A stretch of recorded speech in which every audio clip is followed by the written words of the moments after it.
Hello, I'm Hilda. I'm a certified movement trainer who works with clients on movement rehabilitation. And welcome to my channel.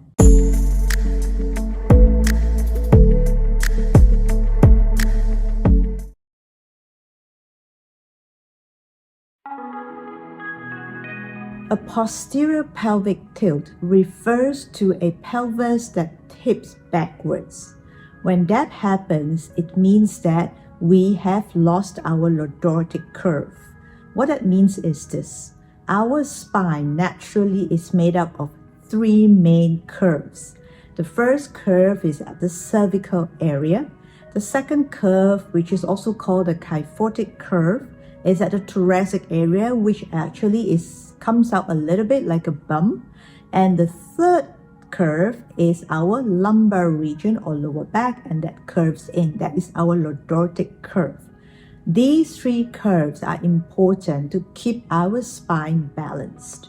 Now, in a posterior pelvic tilt, we would have the pelvis tilt back to a point where the lumbar region would stretch out so much that it will lose its curve. In other words, people with PPT will have a flat lower back. It will not have the desired lordotic curve in the back. When we lose our lordotic curve, we will have a spine that is imbalanced. An imbalanced spine will no longer be in neutral position and it will not be well optimized. That means when we move, our body will not be stacked up in a way as it should.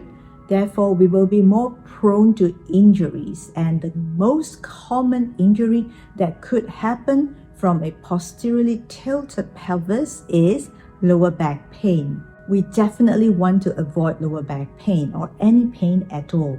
We definitely want to restore a neutral spine and optimize our structural integration, especially how our bones are stacked up. Therefore, the pelvis should not be too posteriorly tilted nor anteriorly tilted. It should be in a neutral position. So what we want to do next is restore the pelvis neutral position so that we are able to optimize our spinal integration for better movement and safer movement every day. To start with, we need a bath towel.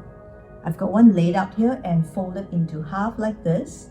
What you need to do is start to fold it even smaller or roll it till about this shape.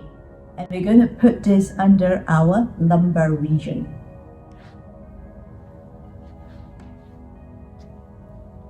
A posteriorly tilted pelvis means that your lower back will be flat. By placing a towel here, we are giving a lordotic shape back to our spine. And this is very important because once we have the shape in our lumbar region or our lower back, the pelvis will be tilted back from the posterior to a neutral position. So at this moment, you might be feeling a little bit different. You might be feeling a little bit of sensation. You might also be feeling like your pelvis has tilted forward a lot. No, it has not tilted forward. It has only come back to neutral because you're always so posteriorly tilted. When there is a towel here to change the shape of your lumbar and your position of the pelvis, you will feel like you have rotated forward a lot. Not to worry. This is all good. You are in a good neutral position right now. So enjoy the curve. Enjoy how your whole body is feeling. Enjoy the sensation. And most of all, give yourself the awareness that your body is slowly restoring its neutral position. What we just did on the mat was the beginning of giving us awareness on what's like to restore our pelvis and our lower back to a neutral position with the towel under our lumbar region. With that understanding and the body perception, we're going to take things a little bit further now by sitting on a chair because we are going to go into a bigger range of motion. So just watch the way I'm curling my lower back and my pelvis and arching my lower back and my pelvis. So if you have a posteriorly tilted pelvis, chances are you will be sitting this way. Arching will be a challenge to you, but that is exactly what we need to do, because by a posteriorly tilted pelvis, you will have almost no lordotic curve with a very straight lower back. We want to bring back the lordotic curve. We want to arch. In other words, think about sticking your buttock out, or sticking your tailbone out, or your sit bone out, whichever imagery works for you, okay? So let's move with me. We're going to curl the lower back and curl the pelvis. We're going to arch the lower back and arch the pelvis again. Curl and arch. Curl and arch. Now make sure the curling is equal to that of the arching. We don't want so much curling and little arching. We want it equal. Curl and arch. In this particular case, posteriorly tilted people will have a little bit of challenge in arching their lower back and the pelvis. So I want you to make a deliberate effort here to stay in arch and just arch a little bit more. Better perception of what we're doing. You can place your hands here right at the hip joint. It's almost like when you curl, you help the pelvis to curl under. Gently push it down a little bit just to give yourself the body understanding.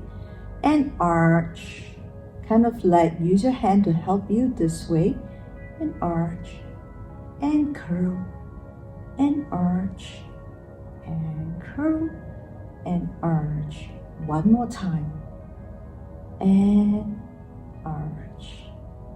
One little reminder, when we make an extra effort to arch, try not to bring your weight forward, because sometimes when we're unable to arch the pelvis and lower back, we end up doing this. We think we are arching, we're not, okay? We need to stay in the center line, and on that basis of staying in the center line, we arch. Pelvis in an arch position and your lower back. This will start to bring the curve back to the posteriorly tilted pelvis. Let's now stretch out our lower back and our pelvic region in a squat position. So you're going to have your legs wider than hip width apart and elbows on your knees for support. So from here, you're going to start to bring your pelvis up and down, up and down, up and down. Your legs might be firing away. Your legs are screaming. That's a good thing, because it is supporting your pelvis to come back to a neutral position. Now, as you do that, try not to compromise by curling your pelvis back to posterior tilt. We want to keep the pelvis neutral and bring it down. Let's do 4, 3, 2, and 1. And slowly come up. Come down, take a break. Let's continue. Last 4 counts only. This time, see if you can bring your sit bones and pelvis up by straightening the leg more and bend. Again, straightening up more as far as the hamstrings allow, but never compromising the neutral pelvis, and bend. A couple more times here. And slowly come back to your starting position. Stay here like pulsing. 1, 2, 3, 4, 5, 6, 7, 8. Good. Slowly, slowly release. You're going to fold your hand towel into half and put it on the floor, just like this. So you're going to then step on it. In this case, it's my right leg. Have the knees in one line. Have your hands on your hip joint here. We're going to start to shift the pelvis from a posterior position to a neutral position. So put your hands now at the sit bones.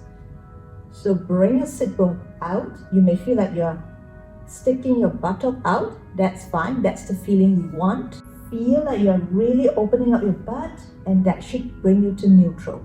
Stay here.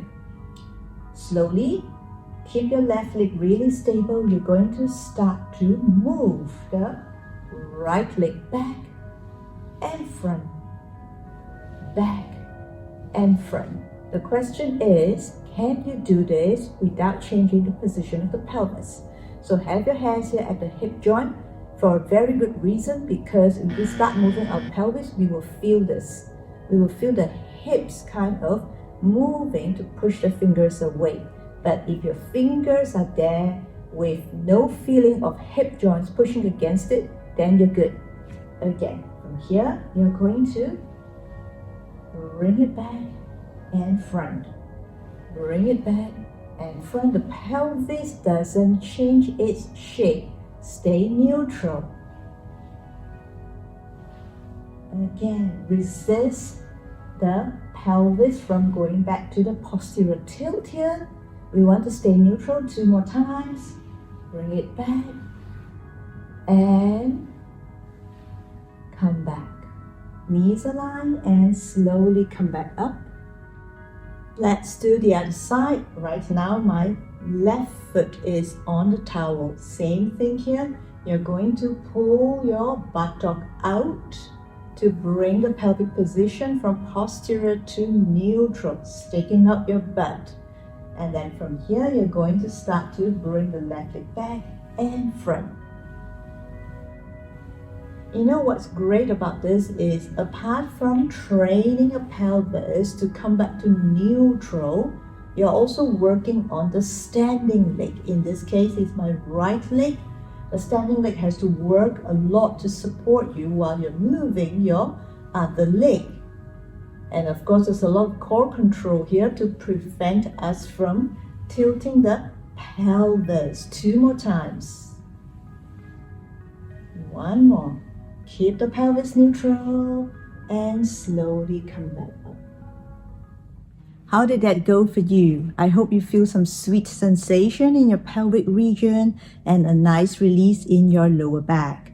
I always throw in a couple of more advanced movements at the end, because I think while you already build up the awareness and warm up your body, why not go that little bit further just to give yourself more awareness about how it's like to do things in a position that is neutral and well optimized. Every little thing we do adds up. So if we do this 1 exercise today, we can perhaps do 2 in a few days' time and slowly add on to do the more advanced version as time goes by. But ultimately, we want to keep improving a little each day, because if we do it this way, we'll definitely get there. So a neutral spine is very important to keep us pain-free and also keep our body well optimized and keep us free from injury when we move, no matter what sports, what activity you participate in. With that in mind, let's restore our pelvis back to neutral, because this way we can have optimized position in any activities that we do that will keep us safe from injury. So enjoy moving, enjoy your favorite sport, but from a neutral position, we will go a very long way to good, healthy physical well-being in the long run. If you like this video, give me a thumbs up, subscribe to my channel, or leave me a comment in the section below. Any feedback, any questions, or anything you'd like to share about how you feel from doing the exercises. That's it for this time. Thank you for your viewership. Thank you for your participation. I look forward to seeing you in my next video. And don't forget to check out my other videos as well on Restore Neutral Spine, the long form and the short form. Take care and have a lovely day.